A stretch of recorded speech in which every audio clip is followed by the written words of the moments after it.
इस मुख को इतना फाड़ लिया है कि एक नहीं, दो नहीं, लाखों करोड़ों की तादाद में इस धरती के सपूतों को निगलता चला जाता है, फिर भी तृप्त नहीं होता है। इसलिए आचार्य भगवान इस मंगलाचरण की प्रथम कारिका में हम सबसे यही कहते हैं कि श्रावक और श्रमण धर्म को समझ करके ये जो दो धाराएं हमें शिक्षित और प्रशिक्षित करने के लिए दी हैं, उसको समझने के बाद आखिर कौन श्रावक सम्यक दृष्टि बन सकता है, कैसा होता है सम्यक दृष्टि, किसे कहते हैं सम्यक दर्शन और कैसे प्राप्त होता है वो सम्यक दर्शन, इसे समझने के लिए आचार्य भगवान ने हमें दूसरी कारिका में बताया है कि आखिर कौन है सम्यक दृष्टि। उस सम्यक दृष्टि को समझने के लिए हे जिज्ञासु आत्माओं, आप सभी बहुत ही ध्यान से सुनते हैं, सुन रहे हैं। इस बात को ध्यान में रख कर के चलना कि सम्यक दर्शन को सुनने के लिए हम अपने मन के पात्रों को रीता कर लें, खाली कर लें। अगर कहीं राग द्वेष की कोई जंग हो, उस पर अपने समता के नींबू को रगड़ के उसको साफ बनाने की कोशिश करें और फिर समझें कौन होता है सम्यक दृष्टि, कैसे होता है सम्यक दर्शन। आचार्य भगवान दूसरी कारिका में हमें बताने चल रहे हैं सम्यक दर्शन आखिर कौन प्राप्त कर सकता है, कैसा होता है वो सम्यक दर्शन, और सम्यक दर्शन को प्राप्त करने वाला पात्र क्या राग द्वेष की किट्टकालमा से युक्त हो सकता है। कुंद कुंद भगवंत जो विशुद्ध तत्वज्ञानी, जिन्होंने श्रावक और साधु के संस्कारों को इतना मार्जन किया है, उन्होंने कहा है कि सम्यक दर्शन प्राप्त करने से पहले, सम्यक दृष्टि बनने से पहले, सबसे पहले हमें अपने पूर्वाचार्यों पर, अपनी उन शुद्ध आत्माओं पर जो सिद्धालय में विराजमान हैं, और उन गणधर देवों पर श्रद्धान करना होगा, जिस श्रद्धा से हमारे परिणामों की सरलता, शब्दों की मधुरता और दृष्टि की नम्रता स्वयमेव व्यक्ति के अंदर झलकने लगे। आचार्य भगवान ने बहुत ही सुंदर तरीके से हमें समझाने का यहाँ पुरुषार्थ किया है। जैन दर्शन आध्यात्म और आगम से एक में को होता हुआ, जिस तरह से हमें श्रवण और साधु की संस्कृति को, श्रवण और श्रावक की संस्कृति को बताता है, उसी तरह से हमारे पूर्वाचार्यों ने, जैन दर्शन ने और गुरुदेवों ने अपनी बहुत ही मौलिक संस्कृति की भाषा में हमें बताया है, समझाया है कि जब तक हमारी दृष्टि दूसरों को देखने की रहेगी, तब तक हम कभी अपने स्वद्रव्य को, स्वक्षेत्र को, स्वकाल को नहीं देख सकते हैं। हम संभलना चाहते हैं, लेकिन उससे पहले दूसरों को संभालना चाहते हैं। आचार्य भगवंत कहते हैं हम सुधरना चाहते हैं, लेकिन खुद सुधरने से पहले हम दूसरों को सुधारना चाहते हैं। हम कहना चाहते हैं, लेकिन कहते वक्त जैसे संभलने और सुधरने के लिए हमने दूसरों को मौका दिया, ऐसे ही कहने से पहले हम दूसरे के सुनने की क्षमता भी अपने अंदर मौजूद रखें। आचार्य भगवान दूसरी कारिका में यही बताएंगे कि सम्यक दृष्टि आखिर कौन होता है, क्या उसके सम्यक दृष्टि का कोई लेवल होता है। आचार्य भगवान की ये दूसरी गाथा हम सबके लिए अति उपयोगी, अनुकरणीय और प्रशंसनीय है। पुब्बम जिणे ही भड़ियम जहठियम गण हरे बे थरियम पुब्बायरिय कमजम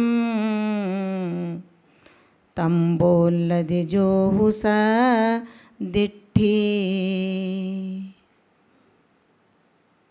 दूसरी कारिका में सम्यक दृष्टि कौन।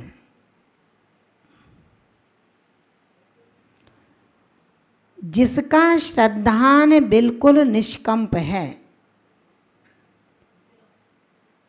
उस समुद्र के जल की तरह जो निष्तरंगित है, शांत है, शीतल है, अथाह है, लेकिन फिर भी जिसके अंदर छिछलापना नहीं है, क्षुद्रपना नहीं है। कहा है अध जल गगरी छलकत ज़्यादा। हम थोड़ा सा ही तो पढ़ते हैं और उसमें ही मचलने लगते हैं।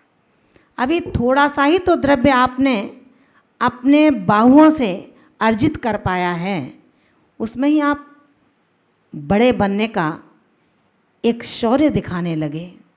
आप कितने बड़े हैं, कितनी है दौलत आपके पास, कैसी है वो दौलत, जिस दौलत के लिए हम इठलाते हैं, जिस दौलत के लिए हम सीना निकाल करके चलते हैं। काश समय की दौलत ने यदि 2 लात हमारी कमर पर मार दी तो हे जिज्ञासु तेरी कमर टूट जाएगी। आचार्य भगवान यही समझा रहे हैं कि इतना बलवान बन, इतना श्रद्धानी बन, अगर कर्मों के अंधियारी तुझको आकर के झकझोरती है फिर भी तू निष्कंप खड़ा रहे। याद होना चाहिए कि पूर्व कर्मों की संतति का विपाक काल जब हमारे जीवन में आता है तो प्रथमान योग के उन पन्नों को क्यों नहीं पलटते। चाहे वो अंजना की जीवन की कहानी रही हो और चाहे आकाश छूती लपटों में प्रवेश करने वाली भगवान राम की प्राण बल्लभा पटरानी सीता की रही हो। क्यों नहीं हम इस चीज़ को सोच पाते। दरवाजे पर बारात खड़ी है और कंगन तोड़ करके जब नेमी कुमार लौट जाते हैं तो ऐसी वो राजुल दूसरी शादी के लिए तैयार नहीं होती, क्योंकि उसका श्रद्धान अटल था, उसके श्रद्धान के अंदर जान थी, उसके चरणों में आचरण का मसीहा था। यही कारण था कि वो उतावले नहीं हुए, परेशान नहीं हुए, दंभ से नहीं फूले और कुंठाओं को उन्होंने अपने मन में जन्म नहीं दिया। आचार्य भगवान कहते हैं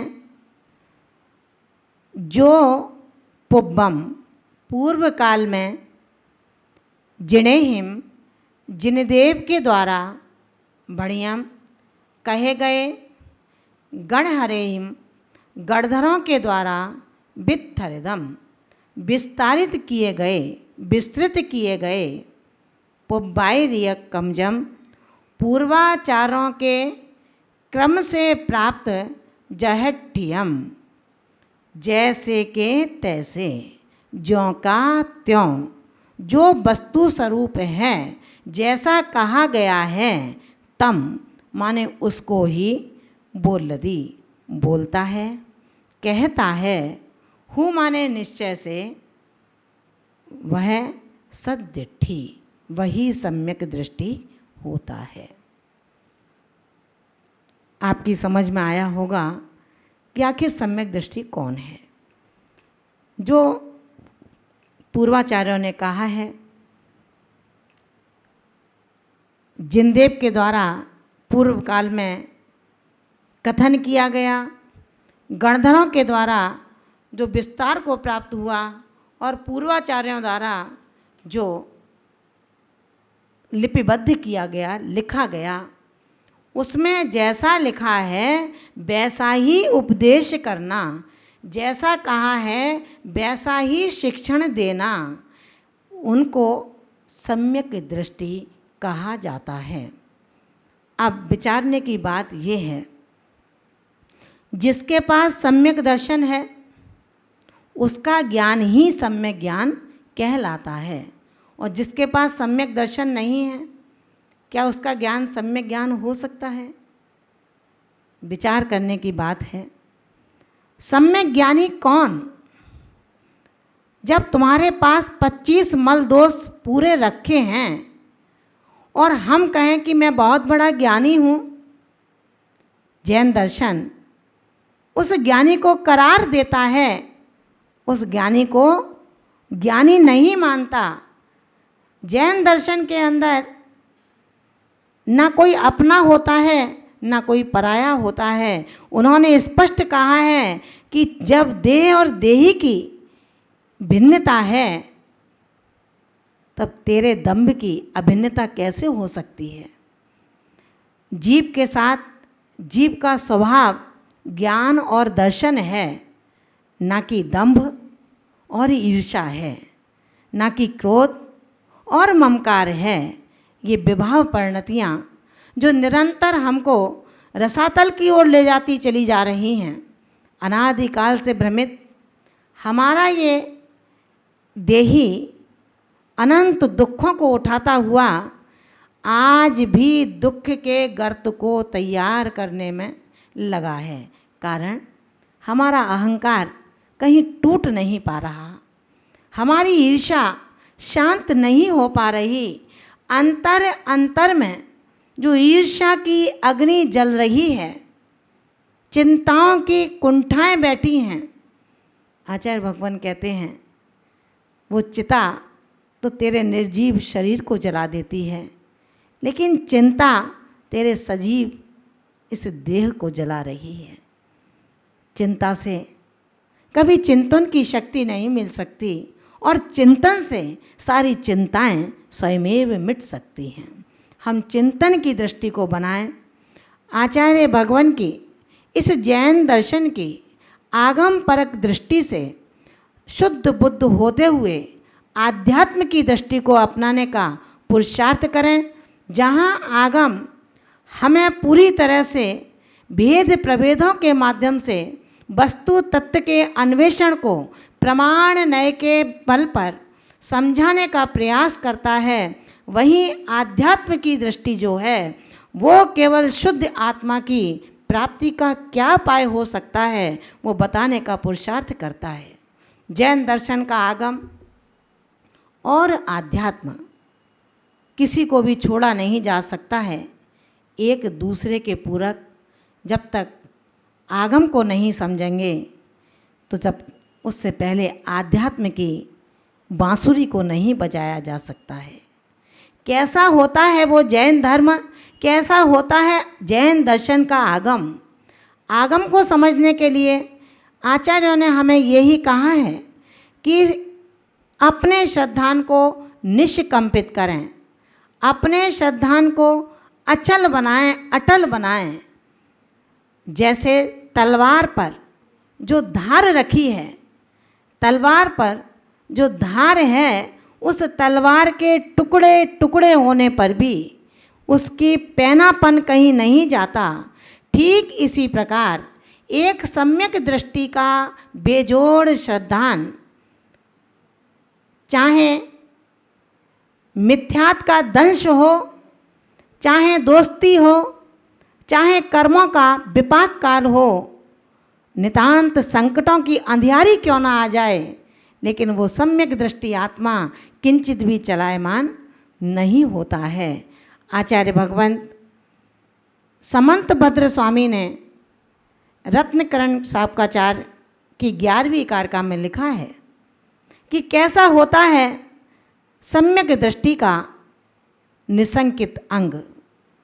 जिन अंगों से वो सम्यक दृष्टि कहलाता है, जिन अंगों की सौष्ठव से उसका श्रद्धान शुद्ध कहा जाता है, जिन 25 मल दोषों की रहितता से उसके सम्यक दर्शन का श्रृंगार होता है, ऐसा वो निसंकित अंग जो हमारे श्रद्धान को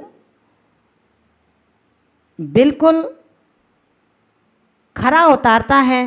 उन्होंने कहा, इद मेवे दृश्य मेवे तत्वम नान्यन्य चान्यथा इत्य कंपाय सांबोबत सन मार्गे संशया रुचि।